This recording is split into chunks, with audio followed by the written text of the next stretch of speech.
अतुलित बलधामं हेम शैलाभ देहं धनुजीवन कृशानं ज्ञानिनाम अग्रणं सकल गुण निधानं वानरणं धीशं रघुपति प्रिय भक्तं वात जातं नमामि। प्रिय दर्शकों, आप सबको नमस्कार। आचार्य पंडित अशोक कुमार शास्त्री सुख मंथन के लाइव कार्यक्रम में आपका दिल से स्वागत करता हूं। इस कार्यक्रम के माध्यम से आप लोगों से जुड़कर आपकी सभी समस्याओं का समाधान करेंगे। आज हम आपको विवाह के बारे में बताएंगे कि विवाह में हमारे क्या समस्याएं रहती हैं, क्या हमको समाधान करना चाहिए कुंडली के माध्यम से। जैसे कि हमारा विवाह का घर कौन सा होता है, जन्म कुंडली में 12 घर या भाव होते हैं। देहम द्रव पराक्रम सुख सुख शत्रु कलत्र मृत्यु भाग्य राजपद लाभ और व्यय। कलत्र होता है 7वां भाव। 7वां किसका भाव होता है? यदि पुरुष है तो स्त्री का भाव होता है लगन से, और यदि स्त्री है तो पति का भाव होता है। अब हमारे पास में बहुत सी समस्याएं ऐसी आती हैं, वो पूछते हैं कि आचार्य जी हमारी शादी में विवाह नहीं हो रहा, या हमारी शादी चल नहीं रही, या हमारी शादी में लड़ाई झगड़े हो रहे हैं, इसका कोई उपाय बताइए। अब सबसे पहले तो हम ये देख लेते हैं कि सप्तम भाव में कौन सी राशि है, उसमें कौन कौन से ग्रह बैठे हुए हैं और कौन कौन से ग्रह की उनमें दृष्टि पड़ी हुई है। सप्तम भाव में हमने देखा कि शुक्र मेष लगन है या वृष लगन है। वृष लगन हमने ले ली, और सप्तम में 8वीं राशि हो गई। 8वीं राशि किसकी हो गई? वृश्चिक, जो कि मंगल की राशि है। अब मंगल ग्रह भी हमारा स्वराशि हो गया, और उसके साथ में कोई और ग्रह, एक शत्रु ग्रह आ गया। शत्रु हम किसको कहते हैं? जिस ग्रह के राशि तत्व अलग अलग हों, उनमें मित्रता न हो, उनमें आपस में दोनों में शत्रुता हो, उसको हम शत्रु कहते हैं। जैसे कि वृश्चिक राशि में मंगल हो गया। एक हमारे साथ में भाग्यशाली दर्शक जुड़ रहे हैं, इनसे हम बात करते हैं। हेलो, प्रणाम गुरुजी। आयुष्मान भवे। गुरुजी, मेरे बेटे का नाम है अभिनव। हाँ जी जी, ये ना पढ़ाई में ध्यान नहीं देता, ये बहुत शरारत करता है। मतलब कि इसको कुछ बोलो तो इसको लगता है मैं इसके दुश्मन है, सुनता ही नहीं किसी की, और लड़कीबाजी में बहुत रहता है। आप अभी से ये हाल है इसका। जन्म समय जन्म दिनांक है इसकी आपके पास में? हाँ है गुरुजी, ये 31 अक्टूबर 2002 में पैदा हुआ था। 31 अक्टूबर 2002 में शाम को 6:50 कानपुर की पैदाइश है गुरुजी। 2002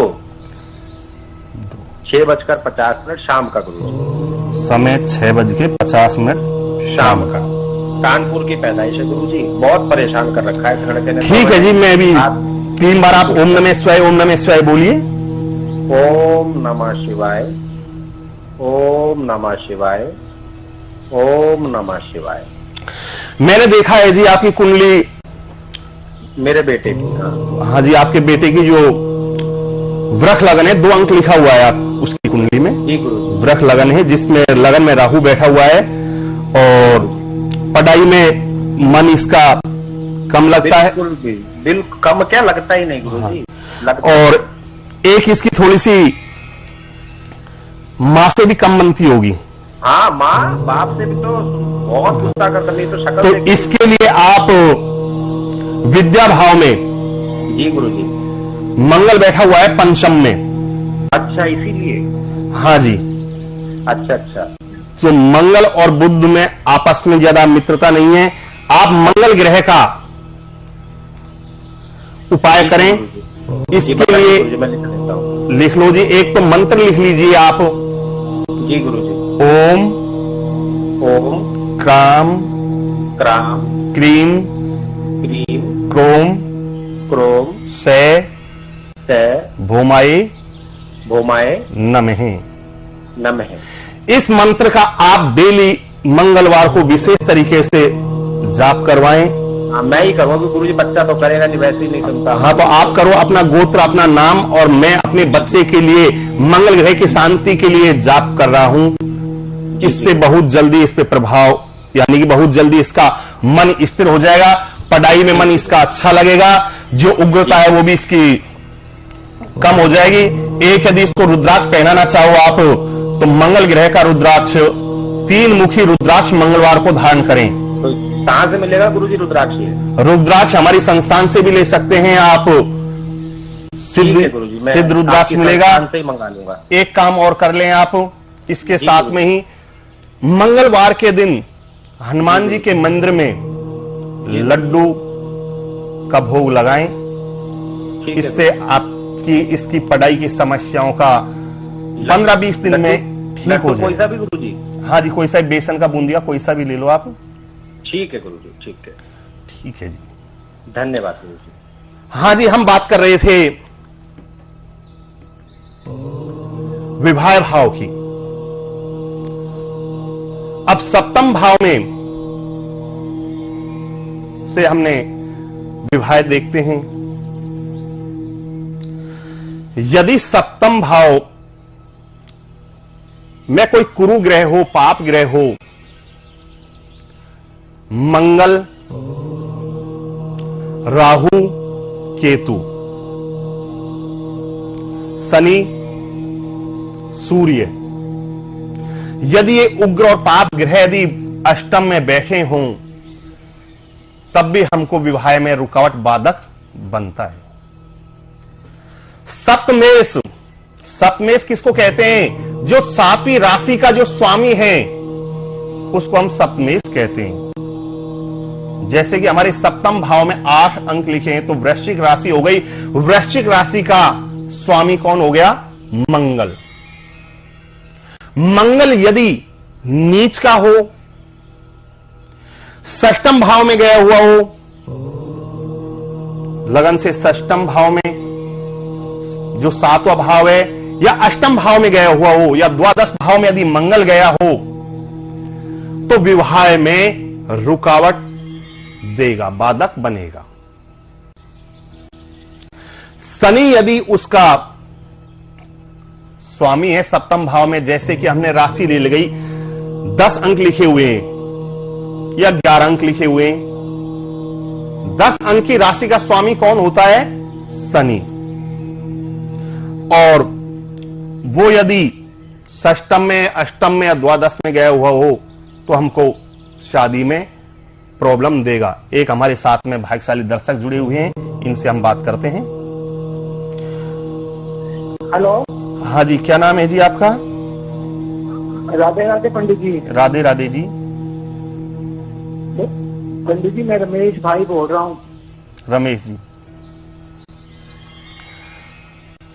आपका जन्म समय है?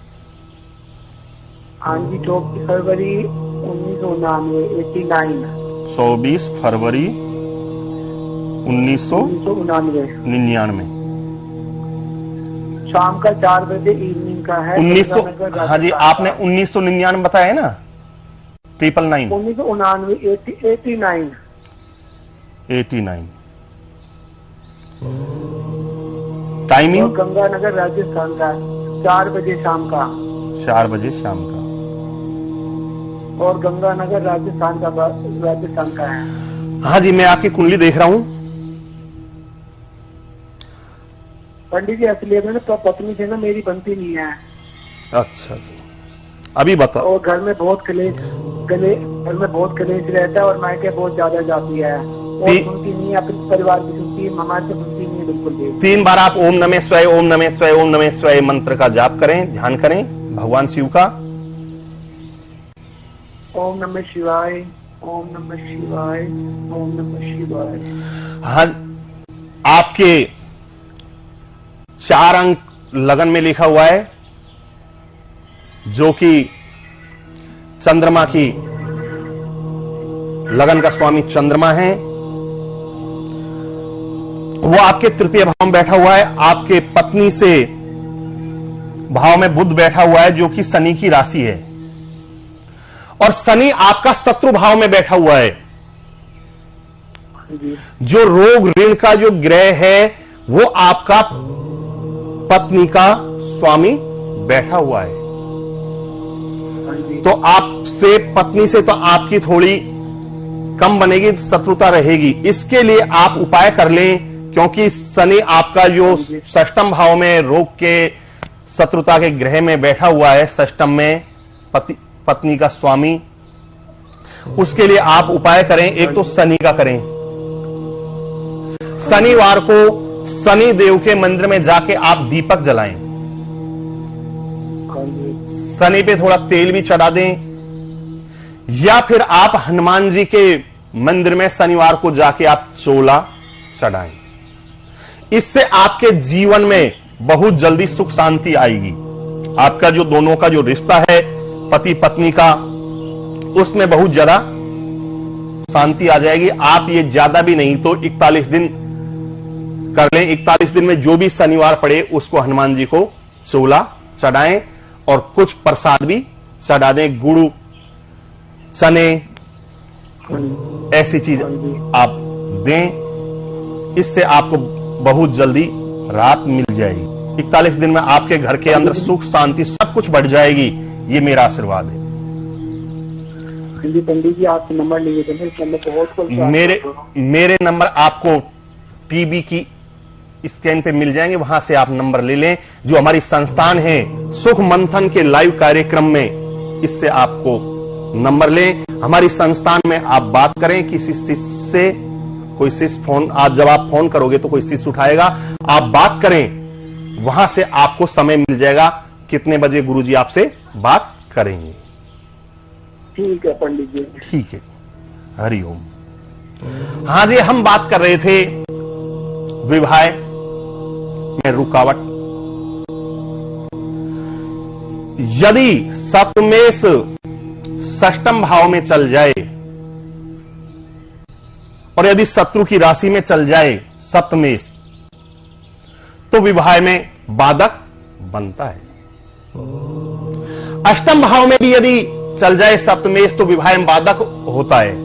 द्वादश भाव में भी यदि सप्तमेश चल जाए तो विवाह में बाधक होता है। यदि सप्तम भाव में या सप्तमेश के साथ में कोई पाप ग्रह, नीच का ग्रह, या सप्तमेश किसी शत्रु के ग्रह के अंदर, शत्रु के घर के अंदर, या शत्रु ग्रह जो सप्तमेश का जो स्वामी है उसके साथ में पाप ग्रह बैठ जाए या शत्रु के घर में जाके बैठ जाए, तब भी विवाह के लिए बाधक बनता है। यदि केंद्र यदि त्रिकोण में बैठ जाए तो हमको बहुत अच्छा फल देता है विवाह में। अब जब बाधक बन जाता है कोई ग्रह विवाह के में, या किसी ग्रह की दृष्टि हो, पाप ग्रह की दृष्टि हो, एक हमारे साथ दर्शक जुड़ रहे हैं, इनसे हम बात कर लेते हैं। नमस्कार पंडित जी। नमस्कार जी। पंडित जी, मैं किरण बोल रही हूँ। हाँ जी। हाँ जी, मैंने ये पूछना था पंडित जी, मेरी ना कपड़ों की दुकान है, चलती नहीं है। आपका जन्म समय है या? हाँ जी, जन्म समय है 25 दिसंबर 1985। कितना बताया जी आपने? शाम 25 दिसंबर 25/12/1985। 25/12/1985। टाइमिंग कितने बजे का? 5:30 बजे। टाइमिंग 5:30 बजे, 5:30 बजे शाम का। शाम की। जन्म स्थान जी आपका? हाँ जी, शाहजहांपुर। शाहजहांपुर। हाँ जी, मैं आपकी कुंडली देख रहा हूं कि मिथुन लगन की आपकी कुंडली है, और मंगल केतु आपके पंचम भाव में बैठा हुआ है। आपकी थोड़ी संतान से भी कम बनती होगी जी, या संतान होने में पीड़ा रही होगी, हाँ जी हुई तो है। या संतान आपसे संतान के सुख में थोड़ी कमी रहेगी, क्योंकि मंगल केतु आपके पंचम बैठा हुआ है और व्यापार आपका जो लाभ भाव है उसमें राहु बैठा हुआ है। और राहु किसके साथ में बैठा हुआ है? मंगल के साथ में बैठा हुआ है। तो यह क्या कि एक अंगाकार दोष है, क्योंकि मंगल भी एक गर्म ग्रह है और राहु भी। जब दोनों के तत्व ज्यादा बढ़ जाते हैं तो उसको अपन विस्फोटक करता है। तो ये आपके दोनों भावों को खराब करेगा। एक तो लाभ के भाव में आप कितना भी मेहनत परिश्रम करें उसमें भी खराब करेगा, क्योंकि मंगल ग्रह केतु के साथ में बैठा हुआ है और लाभ भाव में मेष राशि है जिसमें राहु बैठा हुआ है।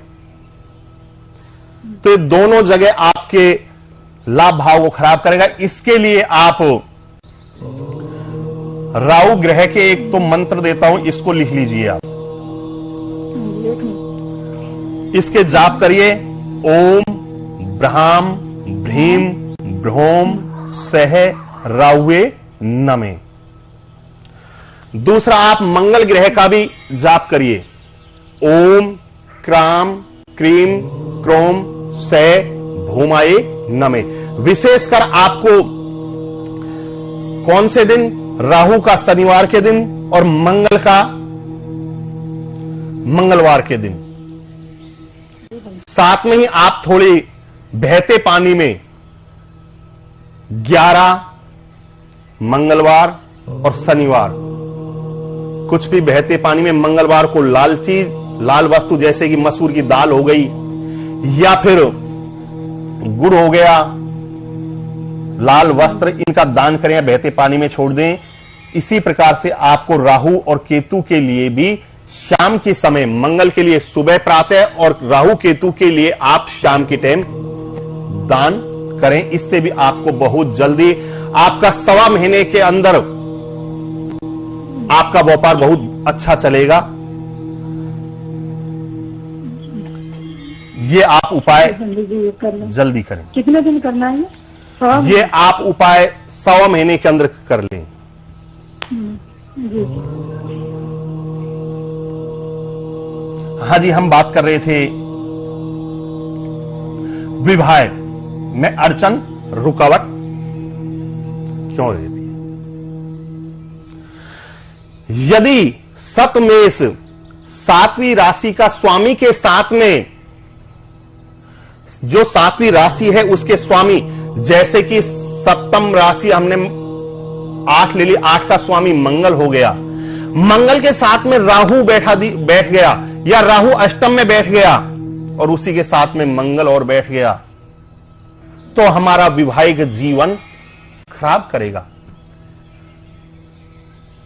या मंगल के साथ में केतु बैठ गया तब भी खराब करेगा और सूर्य बैठ गया तब भी खराब करेगा। इसके लिए हम इन ग्रहों का उपाय करें।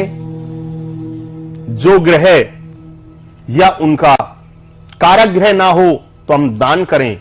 और रुद्राक्ष हम किसी भी ग्रह का पहन सकते हैं, कारक हो या षष्टम चाहे अष्टम द्वादश भाव का ही ग्रह क्यों ना हो, उसका हम रुद्राक्ष धारण करें। इससे हमको बहुत जल्दी आराम मिलेगा। जैसे कि हमने नवम राशि सप्तम भाव में लिए, नवम का स्वामी बृहस्पति हो गया और यदि वही बृहस्पति ग्रह के साथ में शत्रु ग्रह बैठ जाए या बृहस्पति पाप कर्त्री में बैठ जाए तब भी विवाह में दिक्कत देगा। अब इसमें हमको यह देखना है कि कुंडली के अंदर कितना सप्तम भाव के स्वामी के ऊपर उसका प्रभाव है। शुभ कर्त्री वो तो अच्छी है, सप्तम में इसके साथ में यदि शुभ ग्रह हो तो अच्छा है, विवाह हमारा अच्छा चलेगा, अच्छे हमारे रिश्ते रहेंगे। और यदि उसके सामने यदि किसी ग्रह की दृष्टि हो, जैसे कि दृष्टियों के बारे में मैं आपको बता देता हूं, खुद स्वयं से सप्तम भाव को सभी पूर्ण दृष्टि से देखते हैं, क्योंकि हमारी नजर ऐसे सीधी रहती है। कुछ दृष्टियां ऐसी होती हैं कुछ ग्रह की, जो कि वो थोड़ा टेढ़ा ऊपर नीचे भी देखते हैं। शनि की तीसरी दृष्टि सप्तम पे यदि मान लो शनि की दृष्टि पड़ रही है, तो विवाह में देरी भी लाएगा। शनि की दृष्टि 3, 7, 10, यदि 3, 7, 10 दृष्टि पड़ रही है, तो विवाह के अंदर हमको ज्यादा विलंब करेगा। हमारे साथ में दर्शक जुड़ रहे हैं, इनसे बात कर लेते हैं। हेलो, हाँ जी, क्या नाम है जी आपका? आयुष्मान। प्रणाम, संगीता बोल रही हूँ। क्या नाम है जी? संगीता। संगीता जी। हाँ जी, आपका जन्म टाइम है? जन्म टाइम है मेरा सुबह 4 बजे। सब तारीख दिनांक? 02/05/1997। 2/5/1997। समय कितने बजे बताया था जी? सुबह 4 बजे का। सुबह 4 AM। हाँ जी, मैं आपकी कुंडली, आपकी समस्या क्या है? गुरुजी, मेरी ना अभी शादी हुई थी, 1 साल होने वाला है मेरी शादी को। लव मैरिज हुई थी मेरी, तो मेरे ससुराल वालों से बनते ही नहीं है, तो बनती है तो ज्यादा बनती है, सब मेरा फायदा उठाते हैं। मैं आपकी कुंडली देख रहा हूं जी, आपकी कन्या लगन की कुंडली है। राधे राधे। और शनि केतु आपके देव भाव में बैठे हुए हैं, उनकी शनि की दृष्टि भी आपके पति भाव पर पड़ रही है, और राहु वो आपके पति भाव में बैठा हुआ है। अब हाँ, मेरे पति के संगे बहुत लड़ाई रहती है, रात को भी लड़ाई हुई है, बहुत लड़ाई होती है हमारे यहाँ। इसके लिए आपका विवाह में भी थोड़ी अड़चन आई होगी, शादी में भी। हाँ जी, हाँ जी। और बुध और शनि, बुध जो कि आपका उसके साथ में शुक्र बैठा हुआ है, इस वजह से आपका लव विवाह का योग बना हुआ है, और वो भी आपका अदर कास्ट में बना होगा जी। हाँ जी। तो अब आप ऐसे करें कि एक तो बुध जो कि आपकी मंगल की राशि में बैठा हुआ है, इस ग्रह का आप इसको प्रसन्न करने के लिए आप बुधवार को गणेश जी भगवान पे दुआ चढ़ाएं, जल दूध चढ़ाएं, हरी वस्तु का आप दान करें, और हरे चंदन का आप तिलक लगाएं, वो भी आपको बहुत जल्दी लाभदायक होगा। ये आपको 11 बुधवार करें, बुधवार को प्रातः। और यदि करना चाहें तो मैं आपको एक मंत्र देता हूं, ओम बूम बुधाय नमे। इस मंत्र का आप प्रातः जाप करें तो आपको इससे शीघ्र ही लाभ प्राप्त होगा। आपका विवाह का जीवन सुख मंगलमय होगा।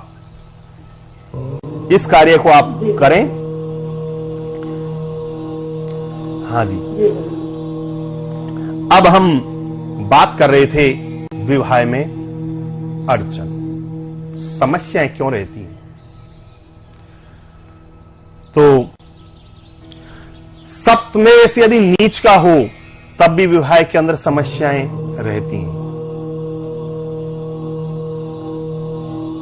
सप्तमेश नीच राशि में बैठा हो तब भी विवाह हमारा समय पर नहीं होता है। और यदि सप्तम भाव पे किसी ग्रह की दृष्टि ना हो या कोई ग्रह उसको देख ना रहा हो, उसमें बैठा ना हो, तो विवाह के नहीं होने के संकेत होते हैं, क्योंकि सप्तम भाव को जब कोई देखेगा नहीं तो वही पत्नी का ग्रह है। पुरुष की कुंडली में शुक्र से विवाह का विचार करें और स्त्री की कुंडली में गुरु से विवाह का विचार करें, क्योंकि गुरु विवाह का कारक है स्त्रियों कुंडली में, और पुरुषों की कुंडलियों में शुक्र विवाह का कारक माना गया है। अब यदि बृहस्पति भी स्त्री है, तो यदि बृहस्पति भी यदि नीच का है तो उसके विवाह में रुकावट रहेगी। इसके लिए आपको मैं साथ में ही उपाय बता रहा हूं कि बृहस्पतिवार को स्त्रियों के लिए जिनका विवाह में रुकावट बाधक है, बृहस्पतिवार को बृहस्पति देवता का व्रत करें, केले पे जल चढ़ाएं, चना, गुड़, हल्दी यानी कि पीली वस्तु केले पे चढ़ाएं। नीच का है, यदि षष्टम, अष्टम और द्वादश में गया हुआ है तो इनका हम दान भी कर सकते हैं। और भी विवाह के उपाय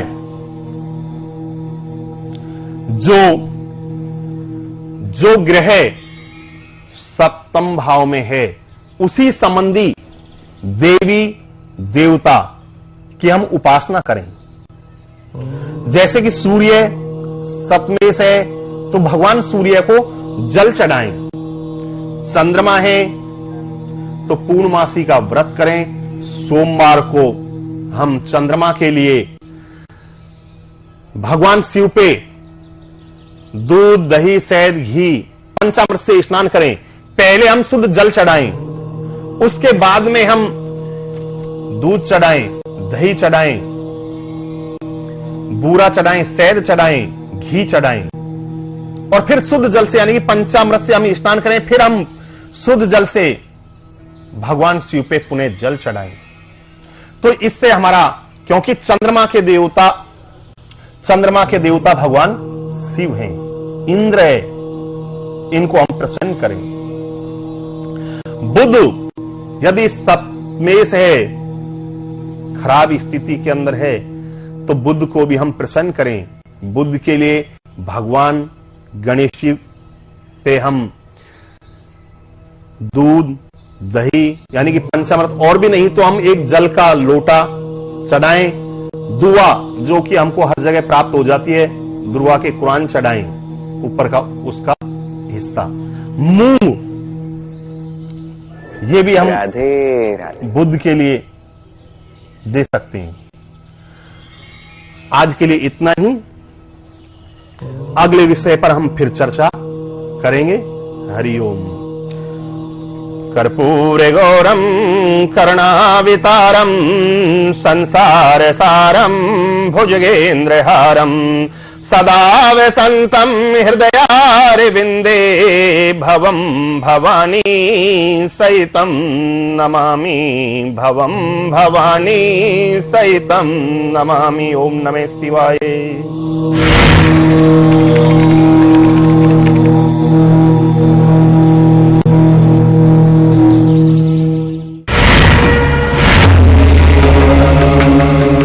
अधिकांश